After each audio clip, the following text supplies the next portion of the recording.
বৈষম্য বিরোধী ছাত্র আন্দোলনে অংশগ্রহণ করেছিল সকল ধর্মের মানুষেরা।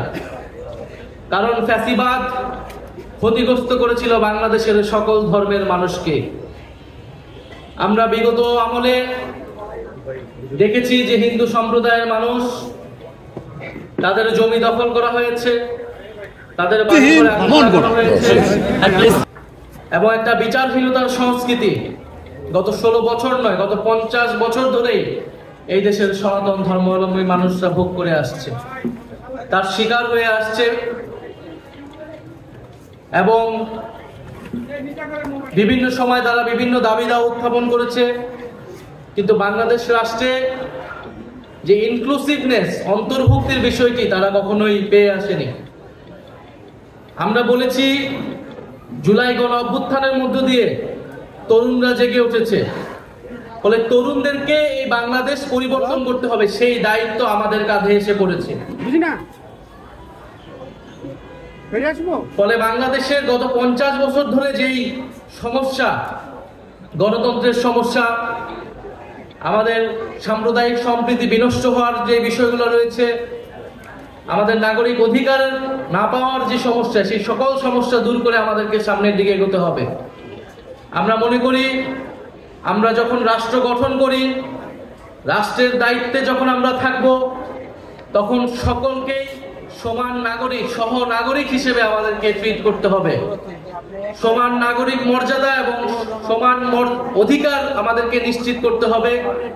তবেই আমরা বাংলাদেশের সকল স্তর থেকে বৈষম্য এবং বিভাজন দূর করতে পারব। আমাদের মধ্যে বিভাজন তৈরি করার, বৈষম্য তৈরি করার জন্য নানান অপচেষ্টা হবে, কিন্তু এই সকল কিছুকে দূর করে আমাদেরকে ঐক্যবদ্ধ থাকতে হবে। আমরা বলেছি বাংলাদেশের চাকরি ক্ষেত্রে কোনো ধরনের বৈষম্য করা চলবে না।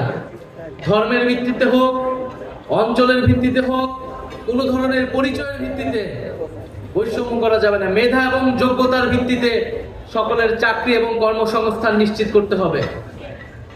আমরা বলেছি যে বিচারহীনতার সংস্কৃতি শিকার হয়ে আসছে আমাদের সংখ্যালঘু সম্প্রদায়ের লোকজন, সেটা দূর করতে হবে। সম্পত্তি যে দখল হয়েছে তার পুনরুদ্ধারের জন্য কমিশন গঠন করতে হবে। আমরা এই দাবির সাথে পূর্ণ সংহতি প্রকাশ করেছি এবং আমাদের 24 দফা কর্মসূচিতে আমরা এই কথা বলেছি। এবং সর্বোপরি বাংলাদেশটা যাতে প্রতিনিধিত্বমূলক হয়, অন্তর্ভুক্তিমূলক হয়, সেই জন্য কাজ করতে হবে এবং জাতীয় নাগরিক পার্টি সেজন্য কাজ করে যাচ্ছে। এবং আমাদের প্রত্যাশা থাকবে, সরকারের প্রতি আহ্বান থাকবে, সারা বাংলাদেশে যাতে নির্বিঘ্নে নিরাপদে পূজা উদযাপিত হয়, সেটার জন্য সকল কাজ যাতে সরকারের পক্ষ থেকে সম্পাদন করা হয়। জাতীয় নাগরিক পার্টির পক্ষ থেকে আমরা সর্বাত্মক সহযোগিতা করব।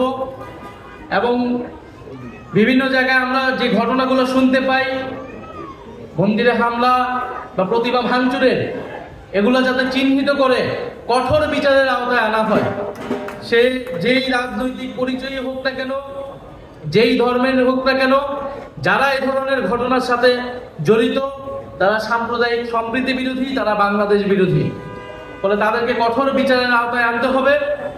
এবং সনাতন ধর্মাবলম্বীদের যেই দাবি দেওয়া, গত 1 বছর ধরেই তারা বিভিন্ন দাবি দেওয়ার কথা বলে আসছে, অন্তর্বর্তী সরকারের প্রতি আমাদের আহ্বান থাকবে তাদের সেই দাবি দেওয়া যাতে যথেষ্ট গুরুত্ব সহকারে বিবেচনা করা হয় এবং যৌক্তিকতার সাথে সেই দাবি যাতে পূরণ করা হয়।